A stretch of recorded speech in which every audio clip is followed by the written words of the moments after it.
আসসালামু আলাইকুম। প্রিয় দর্শক, অন্য মঞ্চের আলাপচারিতায় আপনাদের সকলকে আমন্ত্রণ জানাচ্ছি। এই মুহূর্তে আপনাদের সামনে কথা বলতে এসেছি ক্যান্টনমেন্টে হাসনাত আব্দুল্লাহ নিষিদ্ধ। ক্যান্টনমেন্ট কি সিগন্যাল দিচ্ছে, এই প্রসঙ্গটা নিয়ে আপনাদের সামনে এই মুহূর্তে কথা বলতে এসেছি। আপনারা যারা সোশ্যাল মিডিয়ায় আছেন নিশ্চয়ই খেয়াল করেছেন, গণ অভ্যুত্থানের অন্যতম প্রধান সেফা সালার 24-এর গণ অভ্যুত্থান বলছি, তাদের ভাষায় যেটিকে তারা গণ অভ্যুত্থান বলে, সেই গণ অভ্যুত্থানের সেফা সালার হাসনাত আব্দুল্লাহ আজকে ফেসবুকে খুব সংক্ষিপ্ত আকারে একটা পোস্ট দিয়েছেন ইংরেজিতে।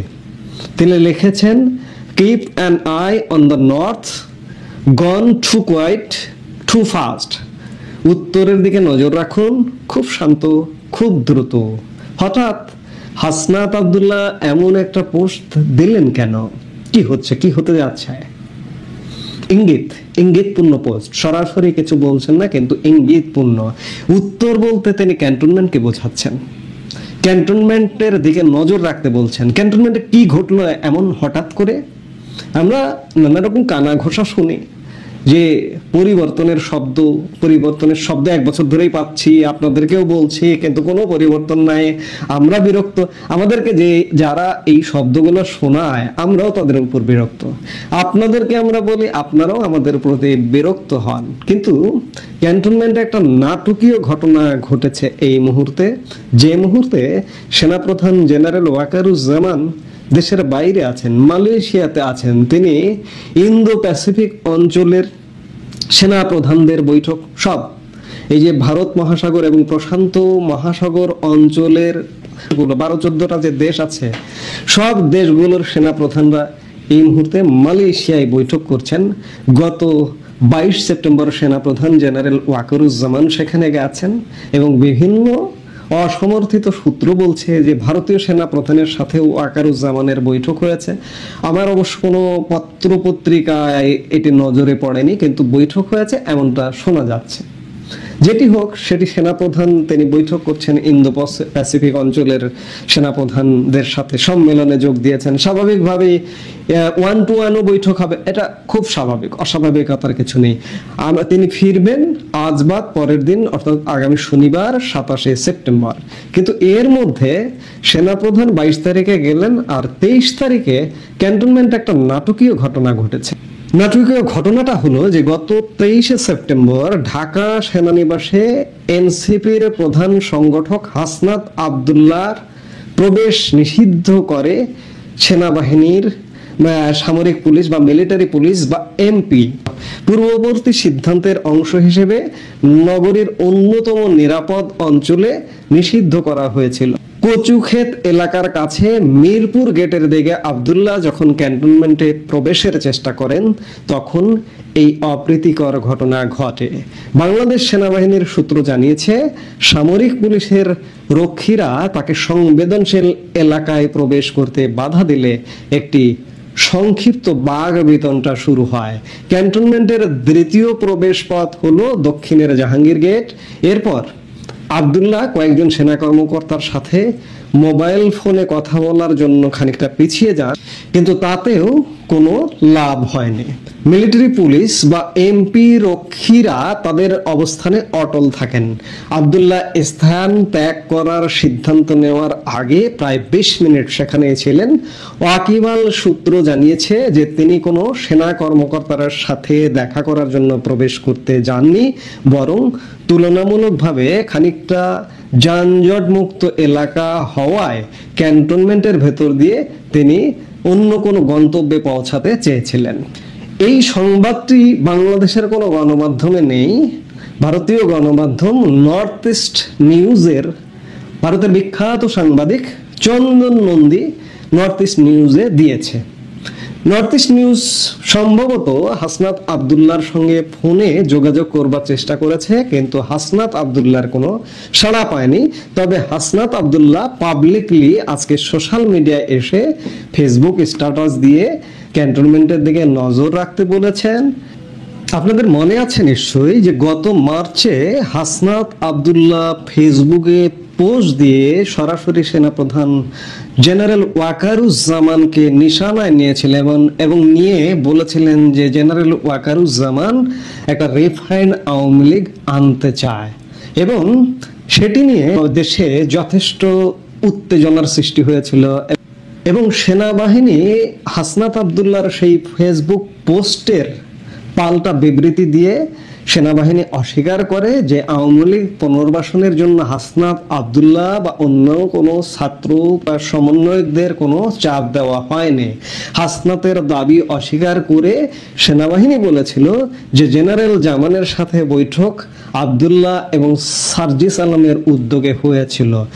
তারপর থেকে সেনাবাহিনীর কর্মকর্তাদের সাথে সেনাপ্রধান ছাড়া অন্যান্যদের সাথেও হাসনাতদের যোগাযোগ যথেষ্ট শিথিল হয়ে যায় বা যোগাযোগ বিচ্ছিন্ন হয়ে যায়।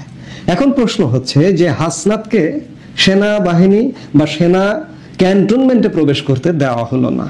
আপনারা জানেন যে কেউ যদি কচুক্ষেত দিয়ে ক্যান্টনমেন্টের ভিতর দিয়ে জাহাঙ্গীর গেট দিয়ে আসে, এটি সর্বসাধারণের জন্য উন্মুক্ত, যে কেউ যেতে পারে, কোথাও কোনো বাধা দেওয়া হয় না। আবার জাহাঙ্গীর গেট দিয়ে ঢুকে কচুক্ষেত দিয়ে বের হওয়া যায়, এটি মানুষ সাধারণত করে। কিন্তু হাসনাত আব্দুল্লাহকে বাধা দেওয়া হলো কেন? হাসনাত আব্দুল্লাহ কি তাহলে ক্যান্টনমেন্টে নিষিদ্ধ হলেন? ক্যান্টনমেন্ট কি বিশেষ কোনো সিগন্যাল দিল? এবং আজকে হাসনাত আব্দুল্লাহ ফেসবুকে পোস্ট দিয়ে আলাদা করে জানান দিলেন যে উত্তরে নজর রাখতে। উত্তরে কি কোনো পরিবর্তন আসছে? আমরাও বিভিন্ন সময় বিভিন্ন কানা ঘষা শুনছি যে পরিবর্তন হতে হবে, সেনাবাহিনীর কর্মকর্তাদের মধ্যে আলাপ আছে, অবসরপ্রাপ্তদের মধ্যে আলাপ আছে যে একটা পরিবর্তন আসতে হবে। কারণ সেনাবাহিনী দীর্ঘদিন প্রায় 1 বছরের বেশি সময়, প্রায় 13-14 মাস মাঠে আছে, ম্যাজিস্ট্রেসি পাওয়ার নিয়ে আছে, এবং এতে করে সেনাবাহিনী বিতর্কিত হচ্ছে, ইতিমধ্যে বিতর্কিত হয়েও গেছে।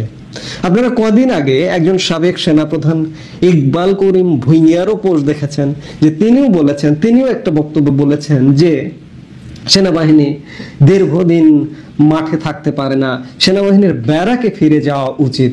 সেনাবাহিনী কি আসলে ব্যারাকে ফিরে যাবে, কিংবা হাসনাতদের কি সহযোগিতা আর করবে না? এমনটা কি হাসনাতকে ক্যান্টনমেন্টে প্রবেশ করতে দেওয়া হলো না? এসব কি সিগন্যাল কি বহন করে? একটা পরিবর্তন নিশ্চয়ই। আমরা পরিবর্তনের গান অনেকদিন ধরে শুনছি, কিন্তু এটা একটা গুরুতর সিগন্যাল যে হাসনাতকে ক্যান্টনমেন্টে ঢুকতে দেওয়া হয়নি, এবং হাসনাত ফেসবুকে পোস্ট দিয়ে জানাচ্ছেন যে উত্তরে নজর রাখুন। এগুলো অবশ্যই সিগন্যাল বহন করে। সেনাপ্রধান এই মুহূর্তে দেশের বাইরে আছেন, ইন্দো প্যাসিফিক সেনাপ্রধানদের সাথে বৈঠকে। তিনি আগামী পরশু দেশে ফিরবেন। দেশে ফিরবার পর কি হয় আমাদের অবশ্যই নজর রাখতে হবে। আমরা নজর রাখবো। এই যে আলাপ আলোচনা চলছে যে সেনাবাহিনী দীর্ঘদিন মাঠের বাইরে থাকতে পারে না, আবার সেনাবাহিনীর পক্ষ থেকে বিভিন্ন সময়ে শুনেছি আমরা যে আনুষ্ঠানিক বক্তব্যে শুনেছি যে এই সরকারকে সহযোগিতা করবে এবং আগামী নির্বাচনে সহযোগিতা করবে, নির্বাচন হলে সেনাবাহিনী ভেতরে চলে যাবে। কিন্তু তার আগেই কোনো ঘটনা ঘটে কিনা সেগুলো দেখবার বিষয় আছে। সেগুলো দেখবার জন্য আমরা নিশ্চয়ই অপেক্ষা করছি এবং দেখছি যে সামনে আসলে কি ঘটতে যাচ্ছে। এই মুহূর্তে এতজনকে নিউ ইয়র্কে নিয়ে আসা কি উদ্দেশ্যে বলুন তো? যখন দেশের ভেতর সরকারি কর্মকর্তা কর্মচারীদের বেতন দেওয়া নিয়ে অর্থ উপদেষ্টা সন্দেহ প্রকাশ করছেন। ট্রাম্পের সঙ্গে ইউনুসের একান্ত বৈঠক তো দূরের কথা, এখনো পর্যন্ত কোনো ছবি প্রকাশিত হয়নি। ইউনুস যে দেখা করেছেন ট্রাম্পের সঙ্গে, সে খবর বেরিয়ে গেছে এবং সেখানে ছবি ছাপা হয়েছে কার জানেন? অ্যান্তনিও গুতেরেসের। এমন মিথ্যা দাবি কিন্তু নতুন নয় ইউনুস সেন্টার। এমন অনুষ্ঠানে শেখ হাসিনা অতীতে অংশ নিয়ে বাইডেন বা ট্রাম্পের সঙ্গে ছবি তুলেছেন, ভিডিও প্রকাশ করেছেন। যখন বাংলাদেশে ফেরত যাবে এরা, তখন এই প্রোপাগান্ডা সচিব আসিফ নজরুল এই প্রচারণা চালাবেন যে ডক্টর ইউনুসকে সবাই আলিঙ্গন করেছেন এবং বাংলাদেশের বিশাল অর্জন হয়েছে। 4 দিন পেরোতে চললো, প্রায় কোটি কোটি টাকা খরচ করে যে উদ্দেশ্যে নিউ ইয়র্কে আসা, তার সঙ্গে দেখাটি পর্যন্ত হলো না। এবারও কষ্টের ঘটনা। তার উপর আবার পিঠে যদি ডিম পড়ে কেমন লাগে বলেন? একেবারে কিছু যে হয়নি তা নয়। মাগরেবে পাকিস্তানের প্রধানমন্ত্রীর সঙ্গে মাশরিকে পাকিস্তানের প্রধান উপদেষ্টার নির্বাচন নিয়ে কথা হয়েছে। এর চেয়ে বড় অর্জন এখনো পর্যন্ত আর কিছু নেই মহাজনের। জাতিসংঘ সাধারণ পরিষদের 80তম অধিবেশনে অংশ নিতে প্রধান উপদেষ্টা ডক্টর মোহাম্মদ ইউনুস নিউ ইয়র্কে গেছেন এবং এক বিরাট লটবহর নিয়ে গেছেন। সরকারি হিসেবে এই প্রতিনিধি দলের সংখ্যা 104 বলে বলা হচ্ছে বা লিস্ট অনুযায়ী, কিন্তু যতখানি আমি জানি সংখ্যাটি 110 বা তারও বেশি। এর মধ্যে আছেন তার 2 শাহজাদি, 7 জন উপদেষ্টা, 6 জন রাজনৈতিক নেতা, বিভিন্ন পদবীর সরকারি কর্মকর্তা, নিরাপত্তা টিম, নিউ ইয়র্ক দূতাবাস, প্রেস টিমের 5-6 জন কর্মকর্তা এবং জাতিসংঘ মিশনের কয়েকজন কর্মকর্তা সহ বিশিষ্ট নাগরিক, এমনকি যে কথা বলেছি 5-6 জন বা 7 জন প্রেস কর্মকর্তা পর্যন্ত, প্রোপাগান্ডা সচিব তো আছেনই। কেবল প্রেস টিমেই 5 জন বা 7 জন, এক নজিরবিহীন ঘটনা। দেশের অর্থনীতি যখন ভয়াল দশা, মানুষের চাকরি নেই, জিনিসপত্রের দামের এই অবস্থা, তখন 700 কোটি টাকা খরচ করে, এর আগে একটি ভিডিওতে আমি বলেছিলাম যে প্রায় 700 কোটি টাকা খরচ করে নিউ ইয়র্কে গেছেন মহাজন কি করতে, ট্রাম্পের সঙ্গে দেখা করতে এবং ট্রাম্প প্রশাসনকে তার কাছাকাছি নিয়ে আসার জন্য। অতীতে সরকার প্রধানদের বিদেশ সফর, অতিরিক্ত ব্যয়, অপ্রয়োজনীয় সফর সঙ্গী আর রাষ্ট্রীয় অর্থের অপচয় নিয়ে অনেক সমালোচনা হয়েছে, আমরা সমালোচনা করেছি, কিন্তু ডক্টর ইউনূস সেই সমালোচনার রেকর্ড ছাড়িয়ে যাচ্ছেন। বিমান ভাড়া, হোটেল, থাকা খাওয়া সহ প্রতিটি খাতে রাষ্ট্রীয় কোষাগার থেকে কোটি কোটি টাকা খরচ হচ্ছে। এতজনকে নিউ ইয়র্কে নিয়ে আসা কি উদ্দেশ্যে বলুন তো? অনেকে এমন পদে আছেন যার কোনো আনুষ্ঠানিক কর্মসূচি নেই, অনেকে কার্ড পেয়েছেন, বিশেষ করে জাতিসংঘ ভবনে ঢোকার কার্ড পেয়েছেন গতকাল। আমরা যতখানি জানি যে মির্জা ফখরুল ইসলাম আলমগীর সহ রাজনৈতিক নেতৃবৃন্দ যাদেরকে নিয়ে আসা হয়েছে তাদেরকে জাতিসংঘ ভবনে ঢোকার পাস পর্যন্ত দেওয়া হয়নি।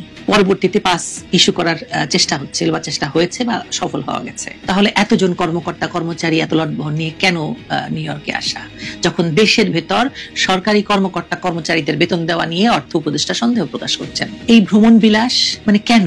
প্রশ্ন উঠছে এই সফরের আসল উদ্দেশ্য কি? আসল উদ্দেশ্যটা আমি আগেই বলেছিলাম, আগের একটি ভিডিওতে বলেছিলাম যে আসল উদ্দেশ্য হচ্ছে ট্রাম্প প্রশাসনের সঙ্গে খাতির করা।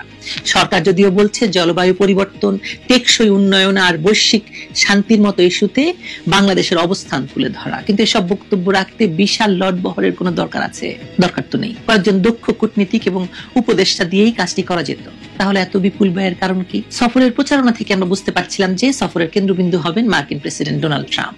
পরিকল্পনা ছিল তার সঙ্গে দেখা করা, ছবি তোলা, দেশে এবং বিদেশে প্রচার চালানো, দেখো ট্রাম্পের সমর্থন আমাদের পক্ষে আছে। এমনকি পাকিস্তানি একটি পিআর কোম্পানিকে কতশো কোটি টাকা দিয়ে হায়ার করা হয়েছে এই সাক্ষাৎ নিশ্চিত করার জন্য, তা এখনো জানা যায়নি, কিন্তু জানা নিশ্চয়ই যাবে। পাকিস্তানের বর্তমান উপপ্রধানমন্ত্রী এবং কিছুদিন আগে বাংলাদেশ সফর করে যাওয়া পররাষ্ট্রমন্ত্রী ইসহাক দার, তার আত্মীয় স্বজনের এই ফার্ম, পিআর কোম্পানি যারা ডক্টর ইউনূসের হয়ে কাজ করছে। ইউনূস সেন্টার তো আছেই, এবং ইউনূস সেন্টার কিভাবে আছে? সরকারের ভাড়াটে পিআর হয়ে। তাদেরকে কত টাকা দেওয়া হচ্ছে আমরা কিন্তু কিছু জানি না। সফরের 3 দিন কেটে গেলেও সেই প্রতীক্ষিত সাক্ষাৎ আসেনি।